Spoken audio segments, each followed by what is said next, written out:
Alright, so in today's episode, I'm going to show you how to make a classic pantry staple that's been around since the Second World War. I am of course talking about Spam. Wait, aren't you all about modern Korean food? That's true, and in fact since the end of the Korean War, Spam has become a staple in Korean pantries as well, and is also the basis for the iconic dish budae-jjigae, or army-based stew. And hey, if you're interested in learning modern Korean and Asian dishes, consider subscribing. I release new episodes every week. Exact measurements will be in the description, and with all that being said, let's make some Spam. We're actually only going to need a few ingredients to make this, starting with ground pork. This is some pork shoulder that I ground up a while back. You can grind your own or buy pre-ground, doesn't matter. The second thing we'll need is potato starch. You can substitute cornstarch if you can't find any, but potato starch is in the original Hormel recipe. We're also going to be using a nitrate curing salt. This will extend the shelf life of your Spam while also giving it its iconic pink color. This next ingredient is optional, but will definitely level up your Spam. This is a maple smoked sea salt from Vancouver Island Sea Salt Company here in Canada. I'll leave a link in the description of where you can find it. But you can just use smoked sea salt or kosher salt in its place. The last thing we'll need is something that is easily available but more often overlooked, and that's a smoked ham hock. You can substitute bacon for this, but unless you're using a really high quality bacon, this will give you a much smokier finish. So the first thing we'll do is remove the skin from the ham hock, which is fairly simple to do once it's been smoked.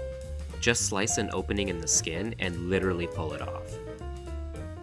Once the skin is off, it's simply a matter of taking all of the meat off the bone. The bone is fairly big, so you won't get a ton of it, but what you will get is going to add a lot to the Spam. And don't worry about the connective tissue and silver skin, we're going to be grinding it up anyway, plus they're going to break down into collagen as it cooks, which will help with the binding. After you've taken everything off of the bone, cut it into chunks small enough to fit into a meat grinder. Generally, you want to slightly freeze your meat before grinding it to make it easier and to prevent it from getting too warm. But since this is fully cured and smoked, I don't, and haven't run into any issues doing so. If you don't have a meat grinder, you can do this with a knife, but you want to make sure it's as small as you can make it.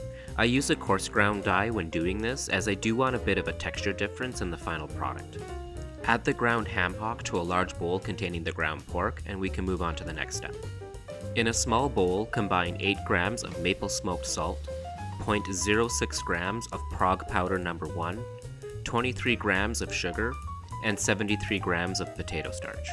Mix everything together, then slowly add 160 grams of cold water.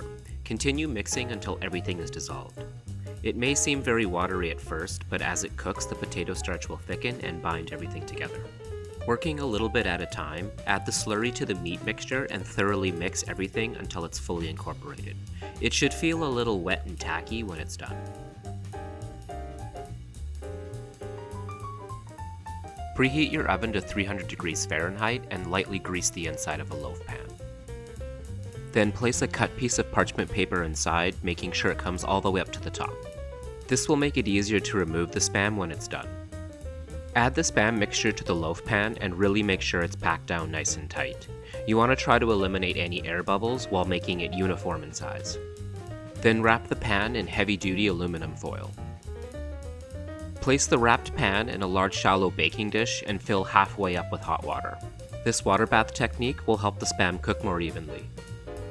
Then place in the oven for about 2 hours or until the internal temperature reads 155 degrees Fahrenheit. Let the Spam cool down for at least an hour or so before unwrapping it. For the last step, we're going to compress the Spam to make it more uniform in shape and to help further solidify it. Place a layer of plastic wrap directly on top of the Spam, then place a cut piece of cardboard on top and add some weights. Allow it to chill overnight in the fridge or for at least 12 hours. Remove the weights and plastic wrap, then use the parchment paper as handles to lift the Spam out of the pan. Use a knife to pull the Spam from the sides if it sticks. And that's it, homemade Spam. Now there's easily a million ways you can enjoy this, but since this is a modern Korean channel, I figured I'd show you how Koreans love to eat their Spam. Cube up 3 slices of Spam and heat up a cast iron skillet on medium-high. Add about a tablespoon of neutral oil like canola, and when it's nice and hot, throw in the cut up Spam. Fry the Spam until it's nice and golden brown on all sides. Add a tablespoon of minced garlic and cook for 1 minute. To that, add 1 cup of cold day-old rice, 1 sliced up scallion, and a tablespoon of butter. Season with kosher salt and freshly cracked black pepper. Keep frying until the bottom is crisp and golden brown. And of course, a Korean fried rice would not be complete without a fried egg on top. And that's it, Spam fried rice with homemade Spam. The quintessential Korean afternoon snack. Thanks for watching. If you liked this video, consider subscribing. I release new episodes every week.